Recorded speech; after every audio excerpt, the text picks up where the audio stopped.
네, 요한계시록 오늘 첫 번째 시간이고요. 제목은 예수님의 계시 요한 묵시록. 예수님의 계시 요한 묵시록이란 제목입니다.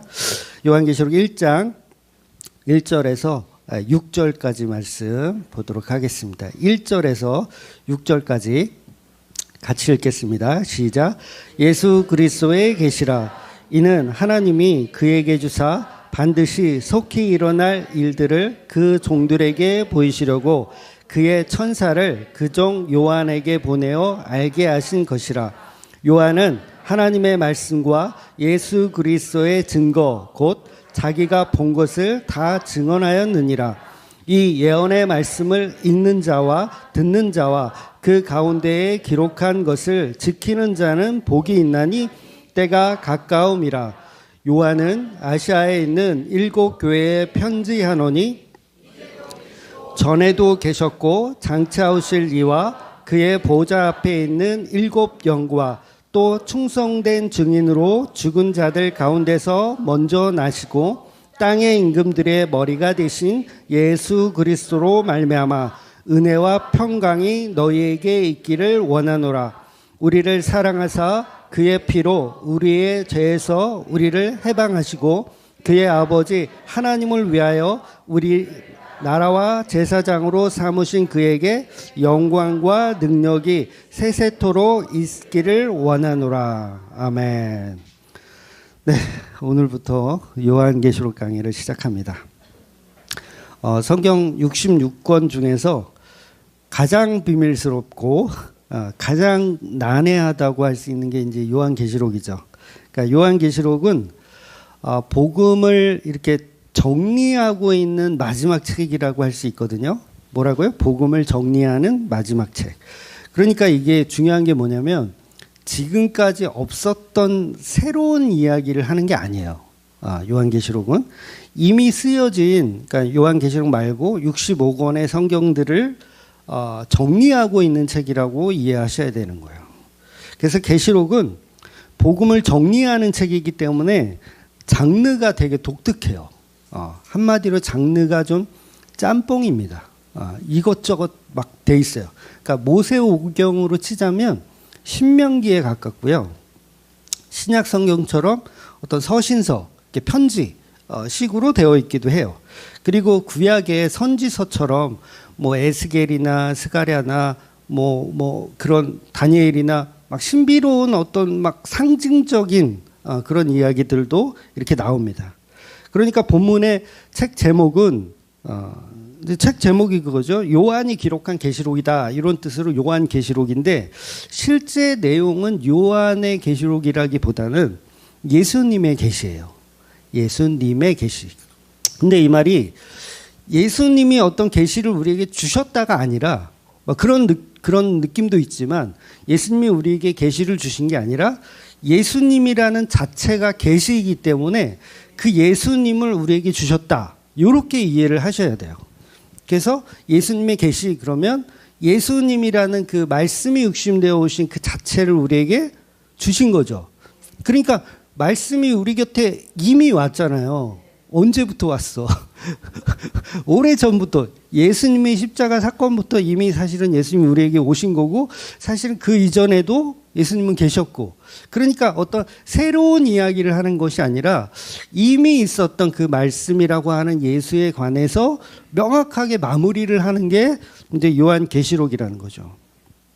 그래서 본문의 시작을 보면 그 계시의 말씀을 천사를 통해서 이제 요한에게 이렇게 전달을 해주는 거예요. 그러니까 이 전달을 예수님이 천사를 통해서 요한에게 이렇게 주는 개념이죠. 근데 뭘 주는 거냐면 말씀을 주는 거예요. 그 말씀은 곧 예수님이기 때문에 이게 그러니까 교회를 오래 다녀도 이 말씀이 예수다라는 거를 그러니까 문자적으로는 잘 이해하는데 정확하게 그 뜻을 잘 몰라요. 근데 결국 천사가 우리에게 주는 건 예수를 주려는 거고 또 성령이 오셔서 하시는 일도 그 예수를 주는 거예요. 그래서 나중에 보겠지만 무슨 7 영이 있고 뭐 7 천사가 있고 막 이렇게 복잡한 이야기들 하는데 그게 다 뭐냐면 예수를 주겠다 이 얘기를 하는 거예요. 그러니까 말씀이 곧 예수죠. 그래서 예수를 기록하고 있는 거예요. 예수를 기록하여 어떻게 해라? 교회에 주겠다. 이런 얘기를 하는 거죠.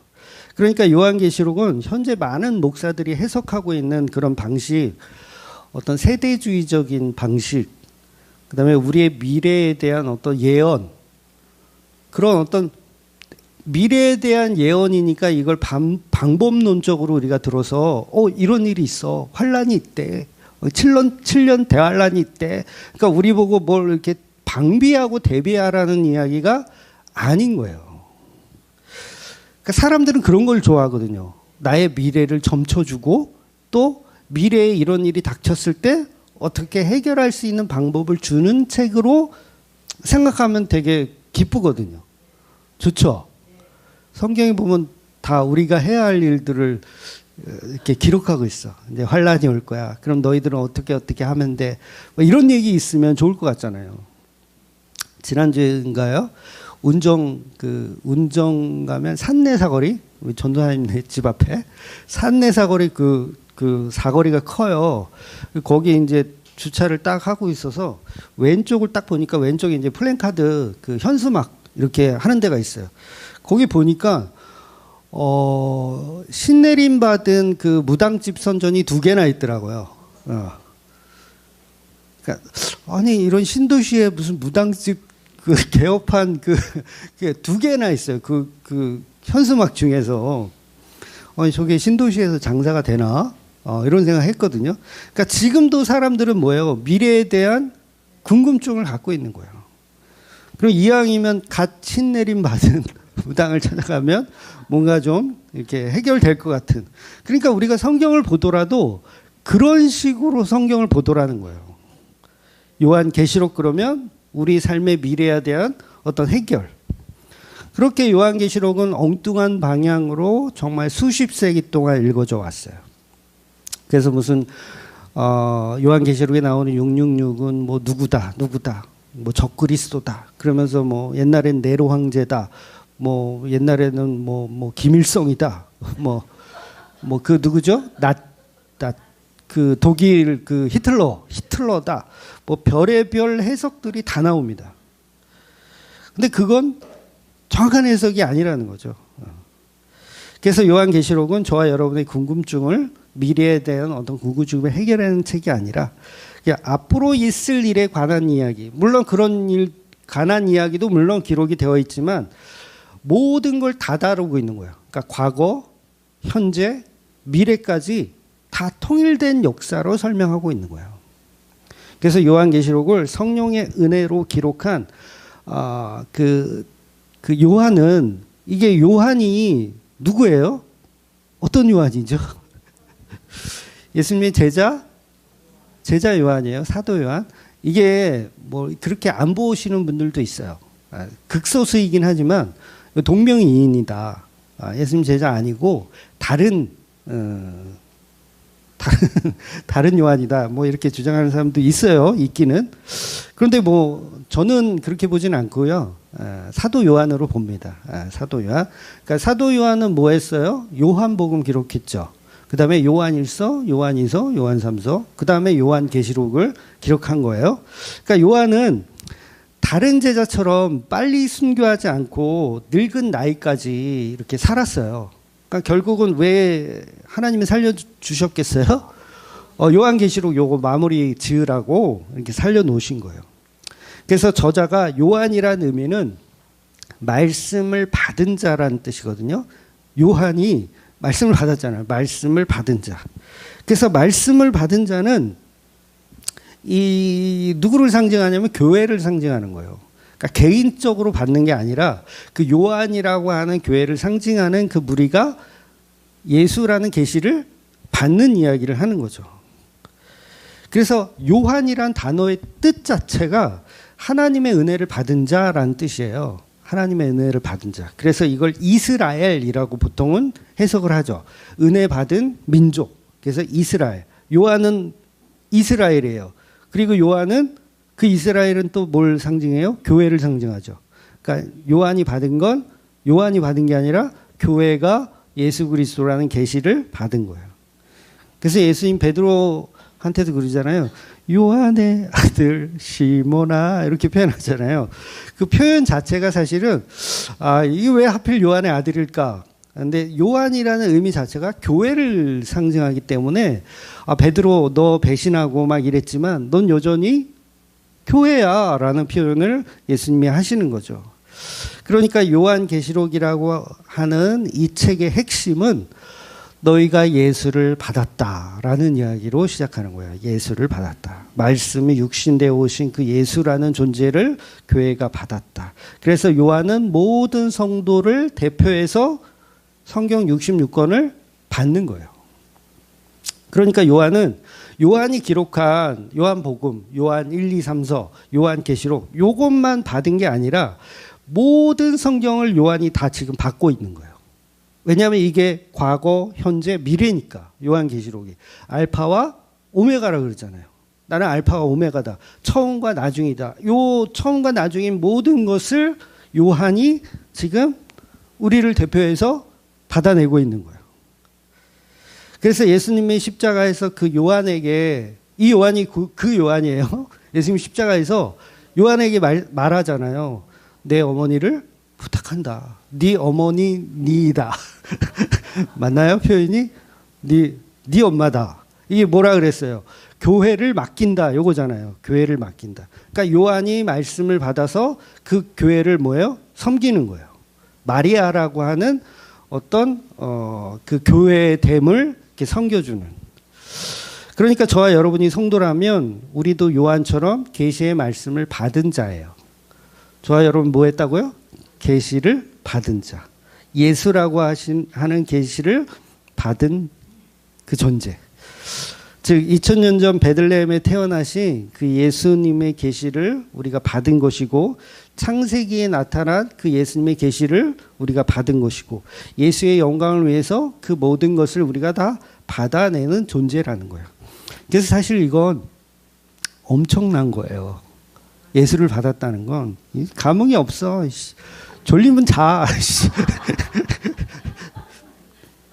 그래서 저와 여러분이 이 성경 66권에 증언하는 예수를 받았다면 그것이 바로 그리스도의 계시를 받은 겁니다. 그래서 두루마리를 먹는다라는 표현이 있거든요. 두루마리를 먹는다. 그래서 교회는 두루마리라고 하는 그 예수를 먹는 거예요. 말씀을 먹는 거.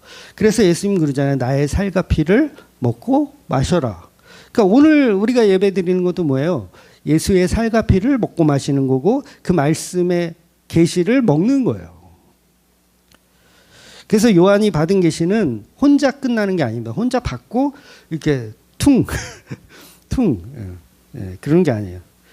그래서 7교회에게 동일하게 계시의 말씀을 나누는 이야기가 이제 서론에, 계시록 서론에 이제 등장하는 겁니다. 그래서 7이라는 숫자는 완전하다라는 의미거든요.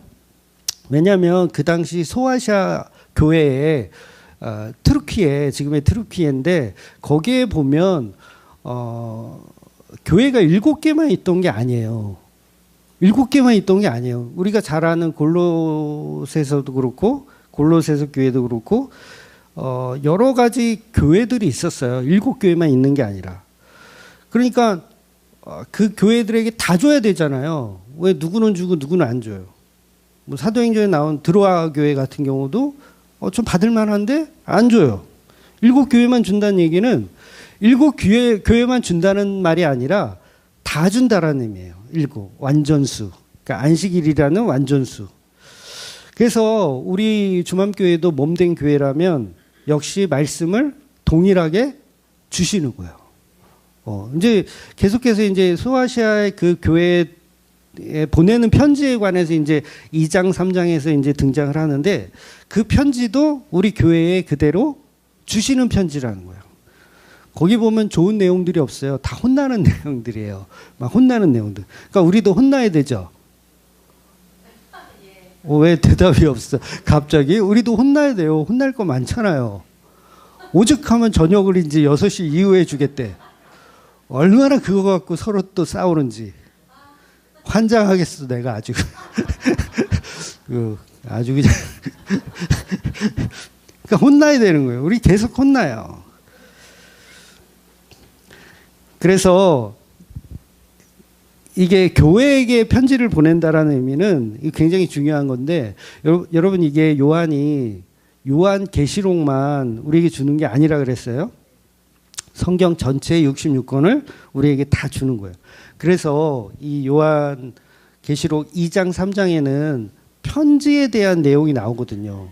편지의 내용을 7교회에 다 보내요. 한번 7교회 제가 한번 읽어드릴까요? 에베소 교회, 서머나 교회, 버가모 교회, 두아디라 교회, 그리고 3장에서는 사대 교회, 빌라델비아 교회, 라오디아게아 교회. 그러니까 이 교회들에게 편지를 다 쓰는데 이 편지의 내용이 계시를 다 받은 다음에 보내는 건가요? 아니면 지금 앞에서 그냥 보내는 건가요? 자, 요한계시록이 22장까지 있어요. 그러면 제가 하고 싶은 얘기 뭐냐면 22장까지 말씀을 다 끝난 다음에 편지를 보내면 그건 요한계시록에 대한 이야기일 수 있지만 지금 2장 3장에서 편지를 이렇게 쓰라라고 명령을 하시고 그걸 이렇게 읊조리는 거예요. 2장 3장에서. 그 얘기는 뭐예요? 요한계시록만 주려는 게 아니라 앞에 있던 모든 성경들을 주는 것이, 교회에 주는 것이 지금 2장 3장에서 나오는 편지의 목적이라는 거예요. 그러니까 세대주의자들은 이 부분을 놓치는 거예요. 아, 요한계시록에 나온 어떤 신비한 내용을 교회들에게 전달한다라고 오해하는데, 신비한 내용을 전달하는 게 아니라 이미 기록된 모든 말씀, 그 예수라고 하는 십자가를 중심으로 한 그 말씀을 교회들에게 보내겠다는 거예요. 네, 그 얘기를 하는 겁니다. 그러니까 저도 강해 설교를 하고 있지만 이 한 구절 가지고 뭐 보통은 1절에서 뭐 6, 7절 이렇게 잡고 강해 설교 하잖아요. 그러면 그 7절, 1절에서 7절까지만 설교하는 거예요? 아니면 성경 전체를 설교하는 거예요? 성경 전체를 설교하는 거예요. 그러니까 한 문장에 모든 성경을 다 계시할 수 있다라는 거예요. 그러니까 우리는 어느 성경을 먹든지 다 거기에 예수가 있다라는 거죠. 예수가. 그래서 66권이 다 예수를 증거하는 거예요. 그래서 계시록 22장 맨 끝에 가면 어떤 당부를 하면서 끝나냐면 18절 보면 이렇게 써 있어요. 내가 이 두루마리의 예언의 말씀을 더하거나 빼면 재앙이 임할 것이다. 생명나무와 거룩한 성에 참여하는 것이 제하여 버려질 것이다. 라고 해요. 이 성경의 말씀을 더하거나 빼면, 여러분 이게 굉장히 중요하거든요. 맨날 중요하다 그러는데 더하거나 빼면 안 된다는 이 말이 정말 중요해요. 근데 사람들은 이걸 되게 하찮게 여깁니다. 더하거나 빼는 거야. 그게 무슨 얘기냐면 더하거나 빼지 말라는 말은 요한계시록만 해당이 될까요? 아니면 성경 66권이 다 해당될까요? 66권이 다 해당되는 거예요. 그래서 편지를 요한계시록이 끝나지 않았는데도 보내는 이유가 그거고요. 근데 이단들은 어떻게 생각하냐면 어차피 성경 66권을 누가 정했느냐 그렇게 따지거든요. 누가 정했어요? 성경 66권? 뭐 도마복음이나 뭐 또 뭐죠? 뭐 그런 복음은 성경이 없잖아요. 그런 거 누가 정했어요? 결국은 그 목사들이 뭐 교부들이 모여가지고 결정한 거잖아요. 그러니까 이거는 성경의 어떤 권위가 사람보다 밑에 있죠. 사람이 뽑아서 결정했으니까. 이해가 되시죠? 그래서 천주교는 성경보다 누구의 말을 더 권위 있게 생각해요? 사람의 말, 교황의 말을 더 권위 있게 생각해요. 어차피 성경도 사람들이 모여서 결정한 거니까. 그래서 그걸 이단이라고 하는 거예요. 그러니까 개신교도 성경보다 목사님의 말을 더 권위 있게 두면 그건 명백한 이단입니다. 즉 성경에 없는 새로운 주장을 막 해. 이게 더하거나 빼는 거거든요. 그러면 그 자체가 이단인 거예요. 그래서 개혁주의는 오직 성경이란 표현을 해요. 네. 아시죠? 오직 성경, 뭐 오직 은혜, 뭐 이런 표현 하잖아요. 거기서 뭐가 있다고요? 오직 성경. 이 얘기가 뭐냐면 카톨릭 너네는 틀렸다 이거예요. 왜 교황의 말을 신의 말로 듣냐? 성경만이 하나님의 계시다라고 이야기하는 거예요. 그래서 모든 성경 66권은 그것을 결정하는 순간 그건 인간의 결정이 아니라 성령께서 인도하시는 결정이라고 믿는 거예요. 그래서 예를 들자고요. 신약 성경 보면 사도 바울이 참 많이 썼죠. 사도 바울이 참 많이 썼어요. 그런데 지금 현재까지 그 성경의 진짜 성경, 그러니까 이걸 뭐라 그래? 원본이 있습니까? 원본은 없어요. 한 권도 없어요. 원본은 전부 다 사본이에요. 네, 사본만 있습니다. 그래가지고 그 사본을 가지고 이렇게 하고 성경 66권을 결정했는데 지금 오랫동안 우리가 쓰고 있는 이게 이미 결정된 거를 우리가 수천 년 동안 쓰고 있는 거예요. 근데 어느 날 갑자기 사도 바울이 쓴 새로운 책이 발견이 됐어. 예를 들면 사도 바울이 쓴 바울 바울 서전 해가지고 뭐가 하나 발견됐어. 그래서 학자들이 이렇게 보니까 너무도 복음적이야. 예수님 이야기를 너무 잘 다뤘어. 야, 이거 우리가 성경으로 추가하자. 될까요, 안 될까요? 고민되죠, 여러분? 안 되는 겁니다. 왜냐하면 특별계시는 성령의 은혜로 끝났어요. 66권이. 끝났습니다. 그러니까 발견이 되더라도 그건 성경으로 들어올 수가 없는 거예요. 왜냐하면 성령의 일하심은 이미 끝났기 때문에 그래요. 그래서 그 사본들이 여러 가지가 있을 거 아니에요. 그 중에서 이제 사본 중에서 되게 오래된 사본이 있어요. 되게 권위가 있죠. 오래됐다는 건 그만큼 오래전에 기록되었다는 거니까 권위가 있죠. 그 권위 있는 사본이 뭐냐면 사해사본이에요. 사해사본. 들어봤을 거예요. 사해사본. 그런데 이 사해사본이 발견된 게 그렇게 오래되지 않았어요. 1947년에 발견됐어요. 그러면 80년밖에 안 된 거예요.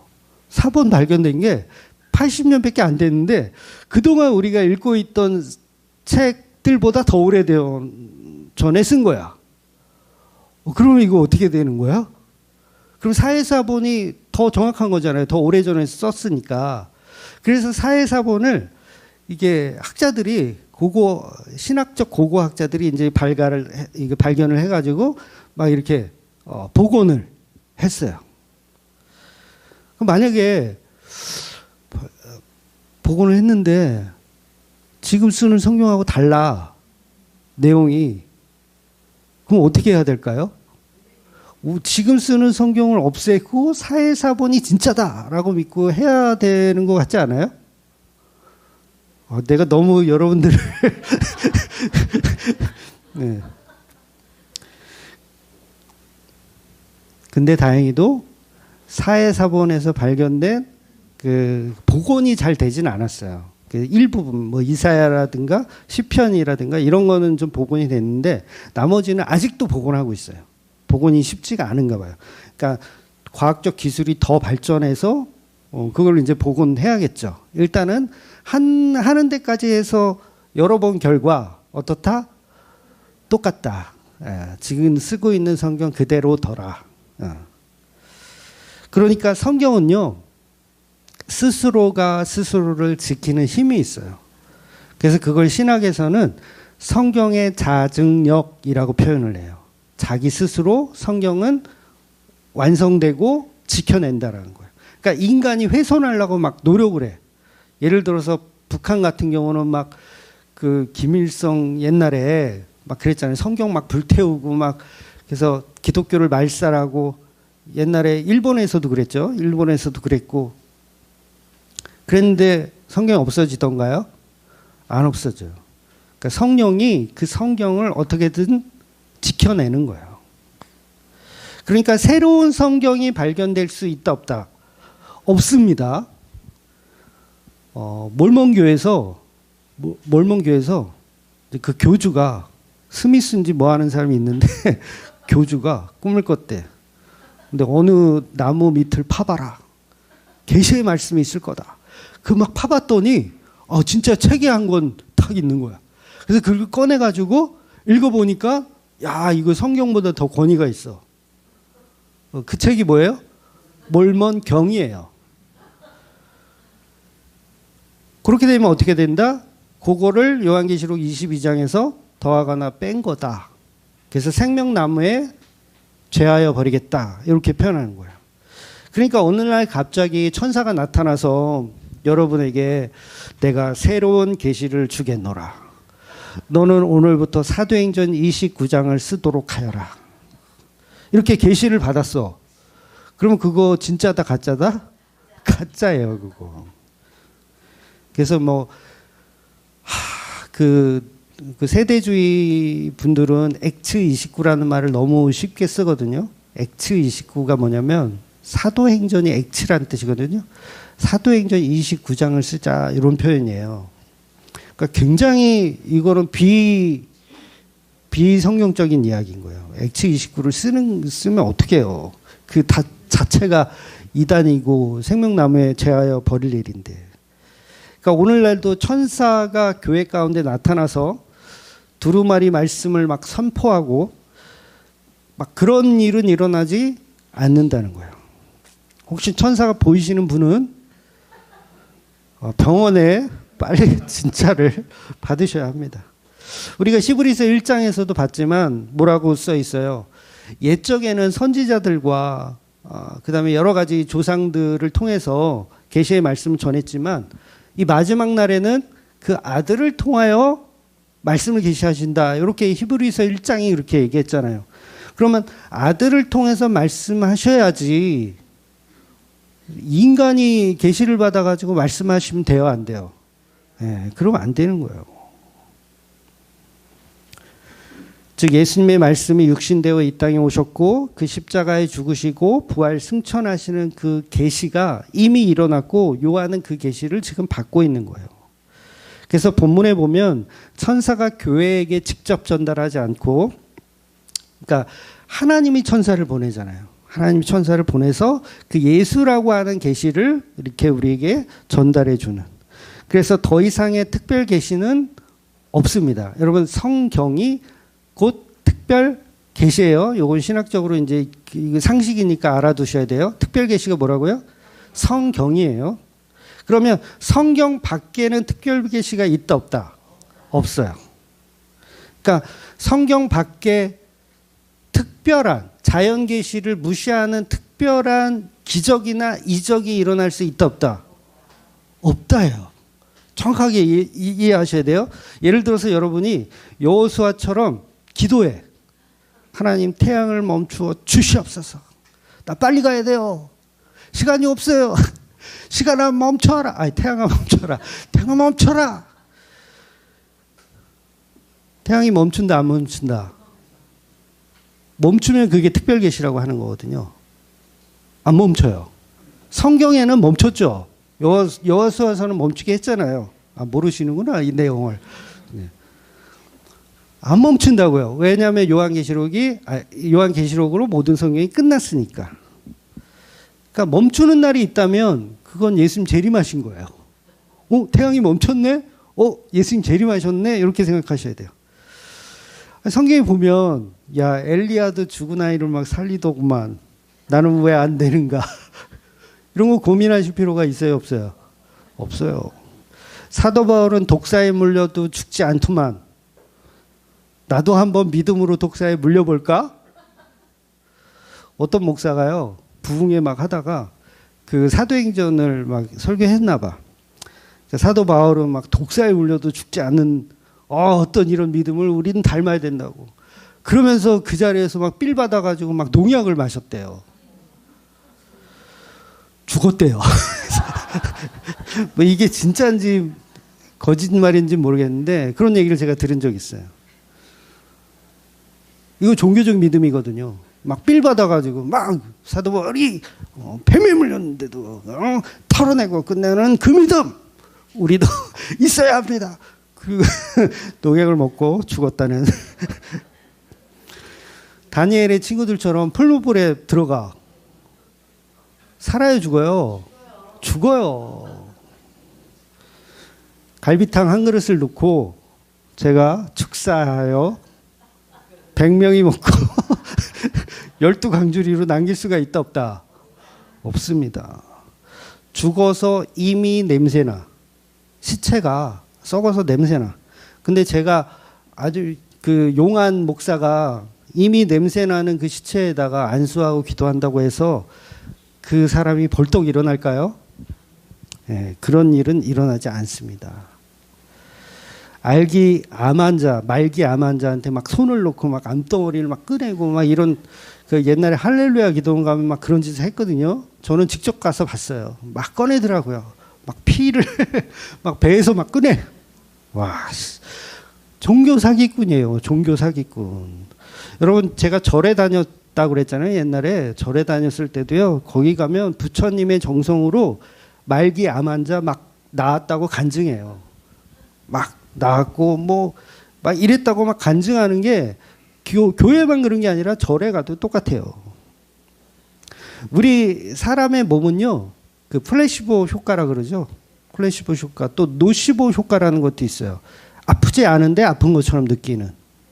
그런 게 우리의 뇌가 우리의 몸을 그렇게 자극할 수 있어요. 얼마든지. 그래서 마치 그게 기도로 치유되는 것처럼 우리는 느끼는 것뿐이에요.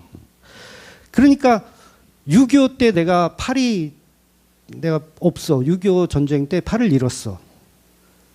팔이 없어요. 근데 그런 사람이 교회에 가서 목사님이 안수해주고 기도했더니 갑자기 없는 팔이 막 생겨. 뭐 길어진다 이런 거 말고, 그러니까 어떤 교회 가니까는 이제 다리가 한쪽은 길고 한쪽은 짧은 분이 있었어. 그러니까 눕혀놓고 길어진다 짧은 다리 놓고 이런 거 말고 진짜 다리가 없는 분, 진짜 6.25 때 전쟁 때문에 팔을 잃은 분이 목사가 안수 기도했더니 팔이 생기는 경우, 그런 경우 있나요? 여태까지의 어떤 교회 역사를 통해서 그런 경우가 단 한 건이라도 있나요? 단 한 건도 없었어요. 물론 그런 건 있지. 안 보이는 어떤 거, 무슨 뭐 말기암이 나왔다든가 아니면 무슨 류마티스 관절염이 나왔다든가 허리가 아팠는데 허리가 나왔다든가 뭐 그런 건 있었지. 그런데 실제로 없던 팔이 생기거나 아니면 내가 아버지 산소에 가서 산소를 열어. 완전 백골이야. 뼈밖에 없어. 근데 거기서 막 기도해. 에스겔의 환상처럼 마른 뼈가 막 이렇게 살이 붙고 핏줄이 생기고 막 이렇게 벌떡 일어나는 일이 있나요? 없습니다. 그래서 아프면 병원 가세요. 병원 의사들은요, 자연 계시를 연구해서 그 약을 만들어내는 사람들이잖아요. 그분들이 더 잘 치료해 주세요. 그러니까 오늘날 우리가 무슨 자기가 선지자라는 둥, 특히 천국 갔다 왔다라는 인간들 있죠. 자기가 천국을 보고 왔대. 지옥을 경험하고 왔대. 그리고 막 간증하고 다니는 사람들 많아요. 그거 모조리 사기꾼입니다. 모조리 사기꾼이에요. 신유의 불. 하나님과 이적과 기적이 지금도 일어난다는 그런 사람들은 100% 사기꾼이에요. 자기를 위한 믿음입니다. 자기를 위한 믿음. 그러니까 신의 불을 왜 노리는 거예요? 기적과 이적을 왜 노리는 거예요? 결국 자기의 믿음이잖아요. 자기의 믿음. 자기를 위한 믿음. 정확하게는 자기를 위한 믿음. 십계명에서 그걸 뭐라 그런다 그랬어요? 명확하게 우상숭배다. 나를 위하여 만든 신, 나를 위하여 만드는 예수, 나를 위하여 만드는 하나님은 우상숭배라는 거예요. 예수님 분명히 무엇을 먹을까, 무엇을 마실까, 무엇을 입을까 기도하지 말라고 했는데도 우리는 계속 그 생존을 위해서 기도하고 있더라는 거죠. 그래서 그것들에게 절하는 어떤 이방인의 모습을 교회 안에서 계속 하고 있는 거예요. 여러분 금식 해보셨죠? 도대체 금식 왜 하는 걸까요? 금식한다는 것은 그만큼 나 죽을 만큼 이거 하나님 해주세요 이거잖아요. 아 이거 안 해주면 나 죽을래요. 해주세요. 바알 앞에 바알이라고 하는 우상 앞에 칼로 자기 몸을 막 자해해. 뭐 해달라고? 비 내려달라고. 비를 내려달라고 막 자기를 자해해. 이게 오늘날 교회에서 금식 기도하는 거하고 뭐가 달라요? 이거 안 해주면 나 확 죽어버릴 거예요? 나 밥 안 먹어요? 40일 동안 안 먹을 거예요? 여러분 40일 금식하다가 시력을 잃으신 목사님도 봤어요. 영양 부족으로 시력을 잃더라고요. 하나님을 상대로 협박한 거죠. 자기는 믿음 되게 좋다고 생각하는데 그게 바알 앞에서 자기를 자해하는 사람이라는 걸 모르는 거예요. 그러니까 황금 송아지 앞에서 막 이분이 우리를 인도해 신 여호와다라고 막 찬양하고 막 자기의 믿음을 막 드러내고 갸륵하다고 막 신유애불 그 바알 선지자들이나 한국 교회나 뭐가 다르냐고요. 교회를 성전이라고 말하죠. 아직도. 물론 표현 자체가 어떤 성스러운 전이다 그런 의미면 되겠지만 마치 성전에 하나님이 계신 것처럼 그리고 그 성전은 우리가 지어드려야 하는 것처럼 수천만 원의 헌금을 걷고 수천만 원이 아니죠. 수백억의 헌금을 걷고 장로 권사 직분 받을 때도 돈 주고 사고 마치 자기들은 믿음 좋은 것 같이 거들먹거리고 왜 이런 엉뚱한 믿음이 자꾸 퍼지냐면 성경의 계시를 사람을 목적으로 한 인본주의로 보기 때문에 그렇습니다. 여러분 계시라는 말은 감추인 것이 드러났다라는 표현이잖아요. 그러니까 옛날 성경에는요 계시라는 표현을 안 했고 묵시라는 표현을 했어요. 그러니까 요한 묵시록. 아마 나이가 좀 지긋하게 계신 분들은 옛날 성경 보면 요한 묵시록 이렇게 기록되어 있었던 걸 보셨을 거예요. 근데 지금 성경은 계시록이라고 번역을 바꿨죠. 계시와 묵시로 번역이 바뀌어진 거예요. 그러면 계시라는 말과 묵시라는 말이 무슨 뜻이고 또 이게 왜 바뀌었고 또 어떤 게 더 복음적일까? 뭐 생각을 안 해보셨겠죠. 여러분 계시란 말은 뜻을 열어서 보인다라는 뜻이에요. 포장지를 걷다, 커튼을 치다 뭐 이런 거. 그런데 묵시라는 표현은 도대체 뭐냐면 말이 없다는 뜻이에요. 묵이라는 말이 없다라는 의미예요. 말이 없다. 그러니까 잠잠하다. 말이 없는데 말이 없는 말이라는 거예요. 뭔 소리야 도대체. 말이 없는 말이래요. 그러니까 이 얘기는 뭐냐면 못 알아듣는 말이란 뜻이에요. 묵시라는 말은 못 알아듣는 말. 그러니까 어떤 사람이 말을 하는데 제가 지금도 이렇게 발음이 안 좋지만 옛날에도 발음이 안 좋았어요.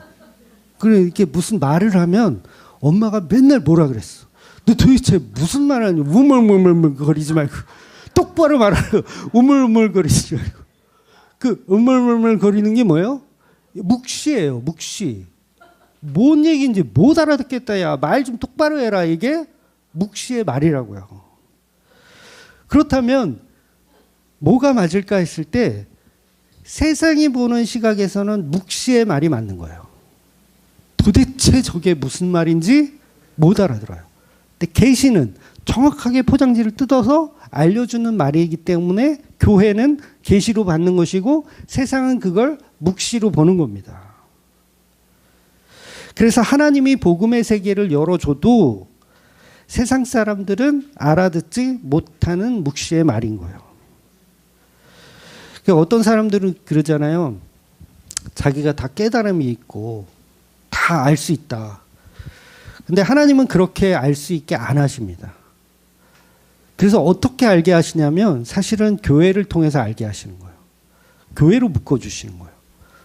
그러니까 저와 여러분이, 그러니까 이게 여러분 잘 들으셔야 되는데, 여러분은 지금 저한테 복음을 배우러 오시는 게 아니에요.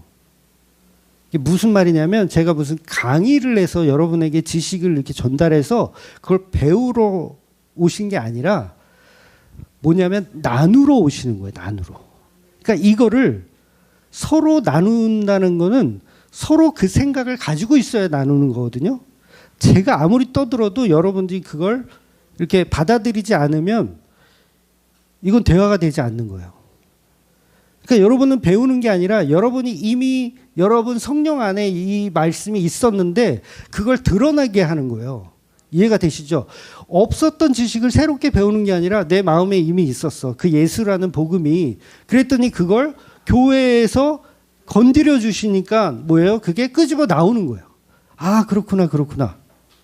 그래서 아, 그렇구나, 그렇구나는 이미 내 안에 그 말씀이 있었던 거죠. 그래서 그걸 아멘으로 화답하는 거예요. 새로운 걸 듣는 게 아니에요. 그래서 교회가 필요합니다. 저도 여러분하고 같이 이렇게 교제하고 나누고 또 여러분 때문에 여러분을 생각하잖아요, 제가. 주중에 여러분을 생각하잖아요. 아, 이 말씀 나눴으면 좋겠다. 뭐 이런 게 뭐예요? 그 교회라는 그 공동체가 있기 때문에 저에게도 저 안에 있던 성령이 말씀이 나오는 거예요. 누구 때문에? 교회 때문에 나오는 거예요. 그 교회는 중요합니다. 어떤 사람들은 자기가 다 알기 때문에 성경 다 알아, 복음 다 알아. 그래서 교회 다닐 필요가 없어. 저는 그렇게 얘기하는 사람은 여전히 묵시라고 생각해요. 못 알아듣고 있구나. 그냥 TV 속에 있는 연예인을 사랑하는 것과 같죠. 진짜 사랑하면 사실 행동하게 되어 있거든요. 그러니까 야고보가 하고 싶은 말이 그거였거든요. 행함이 없는 믿음은 죽은 믿음이다. 그러니까 열심히 율법적으로 하라는 말이 아니라 그 사랑이 오면 그 사랑이 나를 움직이게 한다라는 의미를 계속 야고보는 이야기했던 거예요. 그래서 요한 묵시록 그러면 너무 세상과 어떤 구별된 말씀인 것 같으니까 이 번역하는 사람들이 그걸 바꾼 것 같아요. 요한 계시록으로. 그러니까 계시록 그러면 뭔가 더 확연히 드러나는 어떤 느낌이 있으니까. 그런데 그 말씀 자체가 이제 오픈되어진 말씀이지만 알아듣는 사람들이 따로 있다는 거예요. 그래서 성령의 감동이 있어야 그 말씀이 알아들어지는 거예요. 아마 저와 여러분이 같은 성령이 아니라면 안 들립니다. 네, 서로 안 들려요. 요한계시록 아무리 읽어봐야 무슨 말인지 못 알아들어요. 그래서 교회 와가지고 담임 목사님이 이렇게 말씀을 이렇게 떠먹여 줘도 못 먹어요. 네, 못 먹습니다. 그래서 성령의 은혜와 감동이 있는 그 교회만 알아듣는 계시의 말씀. 그래서 커튼이 치워지고 포장지가 벗겨졌을 때 그 계시의 말씀을 서로 알아듣는 사람들. 그래서 아무리 신앙생활 오래 해도 소용이 없다니까요. 20년, 30년 다니면 뭐예요? 계시가 묵시로 들리는데 도대체 뭐라고 하는지 그냥 웅얼.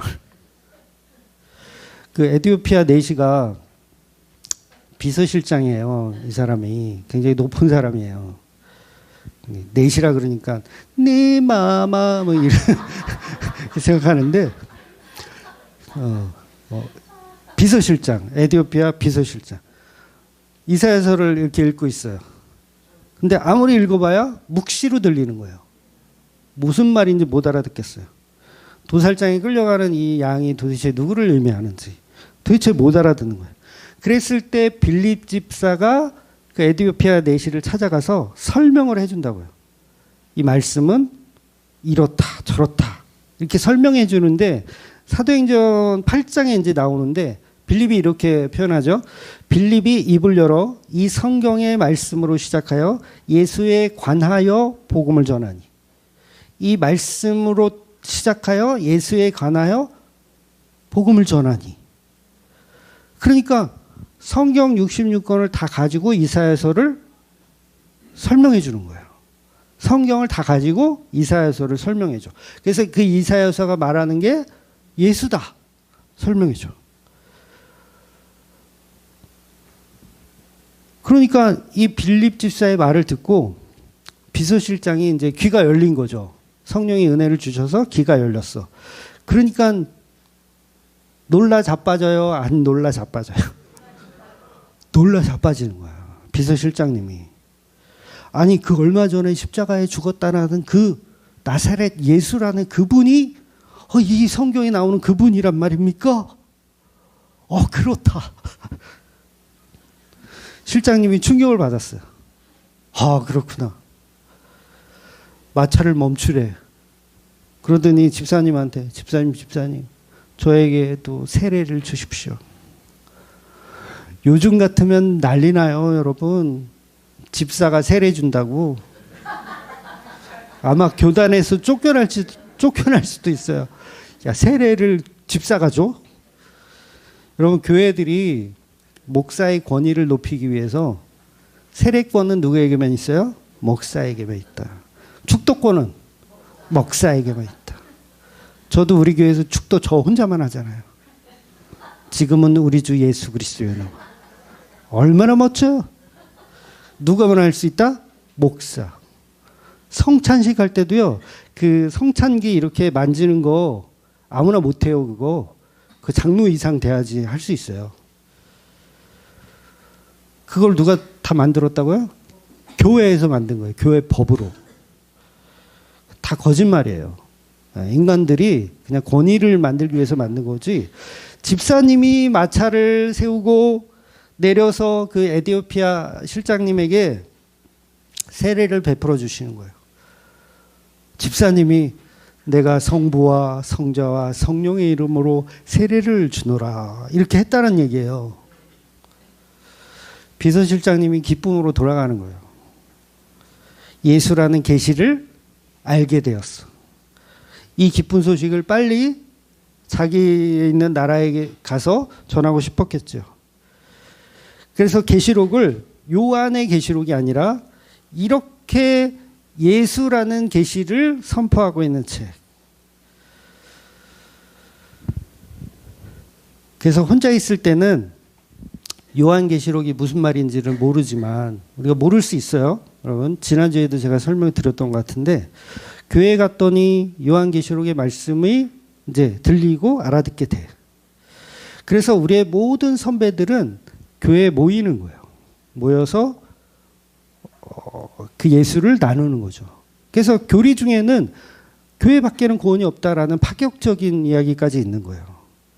물론 이게 물리적인 건물 교회를 이야기하는 거 아니에요. 이것도 어떤 분들은 오해를 하시거든요.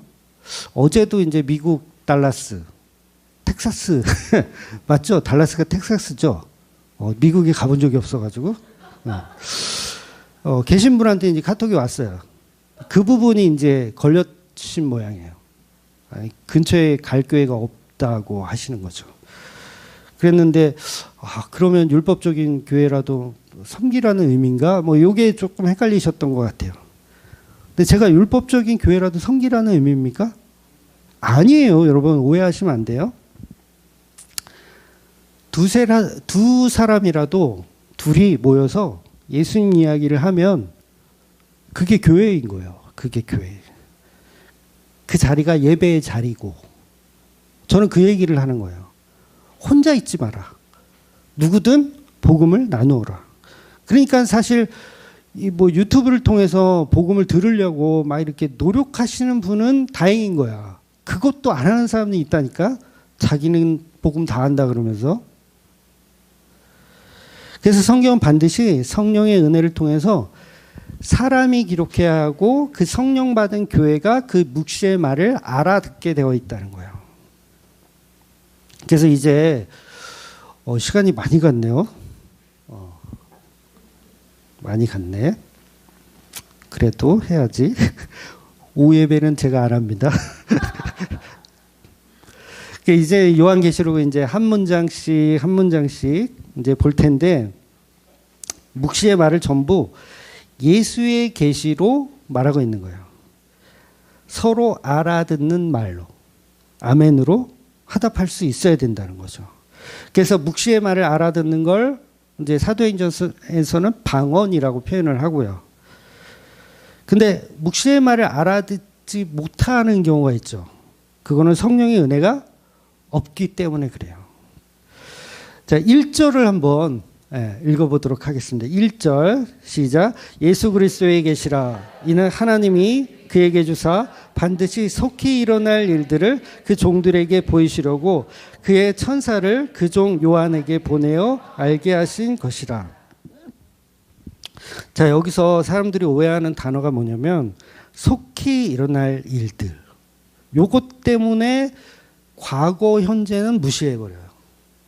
요한계시록은 무조건 앞으로 일어날 미래에 관한 이야기로만 오해를 하는 거예요. 그런데 요한계시록은 미래에 관한 예언도 물론 있지만 그게 본질이 아니라 예수라고 하는 처음과 지금과 나중을 다 설명하더라는 거죠. 그래서 예수님의 모든 활동에 관해서 요한계시록이 기록하고 있는 거예요. 쉽게 얘기하면 이제 요한계시록을 읽다 보면 창세기 속 그리스도를 발견하게 돼요. 요한계시록을 읽다 보면 출애굽기 속에 그리스도를 발견하게 되고, 요한계시록을 읽다 보면 레위기 속의 그리스도를 발견하게 돼요. 신약도 당연하죠. 마태복음 속에 있는 그리스도, 히브리서에 나타난 그리스도를 요한계시록을 읽다 보면 나타납니다. 그래서 요한계시록을 이제 여러분이 집에서 이제 읽으시다 보면 이 말씀 어디서 많이 있었던 건데, 이 말씀은 에스겔에 있었던 말씀 아닌가? 이 말씀은 시편에 있던 말씀 아닌가? 이런 식으로 계속 들릴 거예요. 그러니까 무슨 얘기예요? 새로운 계시가 아니라 이미 계시된 말씀을 정리하고 완성하는. 그래서 요한계시록은요, 공상과학 이야기가 아닙니다. 그러니까 미래에 무슨 용이 나타나서 우리를 괴롭히고 이마와 손에 666을 칩을 심고 옛날엔 바코드라 그랬는데 바코드하고 요새는 QR코드라 그러대요. QR코드를 이마에 이렇게 하면 쿠팡에서 물건을 살 수 없게 되고 그런 얘기를 하는 게 아니라는 거예요. 그래서 8절에 보면 하나님 뭐라고 하시냐면 주 하나님이 이르시되 나는 알파와 오메가라. 이제도 있고 전에도 있고 장차 올 전능자라. 그러니까 하나님의 계시의 말씀은 예수 그리스도가 이루신 과거, 현재, 미래를 다 이야기하는 거예요. 본문 2절을 볼게요. 요한은 하나님의 말씀과 예수 그리스도의 증거 곧 자기가 본 것을 다 증언하였느니라. 그러니까 여기서 분명히 요한이 밝히고 있는데 자기가 본 것을 증거한다 그랬어요. 그런데 그 본 것은 사실 뭐만 봤냐면, 뭐를 봤냐면 예수님은 이 요한은 지금 계시록만 보는 게 아니라 예수님의 전 생애를 다 본 거예요. 전 생애를 다 봤어. 그래서 미래에 대한 어떤 환상이나 닥쳐올 역사만 기록하는 것이 아니라 예수라는 그 계시의 말씀을 다 이야기하는 거예요. 또 3년 반 동안 함께 있었잖아요. 그 이야기들을 하는 거예요. 그러니까 막연하게 666 받으면 지옥 간다 이런 거 믿지 마세요. 666이 구원을 결정하면 돼요, 안 돼요? 아니, 예수님이 십자가가 구원을 결정해야지 왜 666이 그걸 결정하면 어떻게, 그거는 666교죠. 근데 왜 교회 다니는 사람들 왜 그렇게 그런 666 받지 말라고, 그거 받으면 지옥 간다고, 도대체 무슨 생각으로 그런 얘기를 하는지. 뭔가 그렇게 하면 신비로운 것 같아. 또 우리의 미래를 또 해결해 주는 것 같아. 여러분, 저기 666 나오면 제일 먼저 받으세요. 제일 먼저 받으세요. 그거 안 받으면 거래를 못 한다잖아. 쿠팡에서 물건을 못 사. 쿠팡이 얼마나 좋은지 몰라. 내가 쿠팡 홍보하는 건 아니지만 저녁에 시키면 새벽에 갖다 주더라고요. 자, 3절. 이 예언의 말씀이 있는 자와 듣는 자와 그 가운데 기록한 것을 지키는 자는 복이 있나니 때가 가까움이라. 그러니까 말씀이 있는 자, 또 말씀을 듣는 자, 이런 분들이 계시의 말씀을 듣는 거예요. 그래서 여기서 지킨다고 하는 표현을 또 우리가 오해하면 율법적으로 무엇을 지켜야 한다라고 생각하는데 예수님을 믿으란 얘기예요. 그게 지키는 겁니다. 여러분 춘향이는 뭐 하면 돼요? 춘향이는 뭐 하면 될까요? 지조를 지키는 게 아니에요. 이도령을 기다리면 돼요. 기다리는데 사또하고 즐기다가 즐길 건 즐기고 있다가 이도령이 오는 게 그게 기다리는 거예요? 그건 기다리는 게 아니죠. 그러니까 이도령을 기다린다는 말은 그분만 사랑하고 그분만 남편으로 믿는다는 거예요. 율법적으로 무엇을 해라가 아니에요. 성경이 아무리 너 사또하고 너 잠자리 하면 안 돼. 막 이렇게 기록되어 있어도 그건 율법이란 말이에요. 진짜 본질은 내가 이도령을 사랑하고 그분의 오심을 믿고 기다리는 그 삶이 있어야 된다는 거죠. 그래서 성경의 말씀을 묵시로 보는 것이 아니라 열려진 계시의 말씀을 듣고 예수님이구나. 그래서 저와 여러분이 이제 종말의 때가 가까웠어요. 이 말은 여러분이 100년 안에 다 죽어요. 100년 안에 예수님이 재림하신다는 말이 아니라 물론 그럴 수도 있겠지만 저와 여러분은 다 죽어서 끝납니다. 그때까지 말이 없는 말, 이 묵시의 말이 예수님의 말씀으로 이해되고 또 그분이 이루신 그 십자가의 복음의 은혜만 그냥 믿고 사시는 성춘향이, 제가 아까 춘향이라고 그랬죠, 그냥. 성춘향이 이도령 기다리듯이 그냥 기다리며 사는. 사실은 이 비유가 좀 잘못되긴 했는데 이미 이도령은 우리 안에 계신 거예요. 이미 예수님은 우리 안에 말씀을 받아라 이거니까, 말씀 계시니까 이미 우리 안에 있는 그 예수를 믿고 사시는 저와 여러분이 되시기를 예수님의 이름으로 축원드리겠습니다. 아멘. 기도하겠습니다.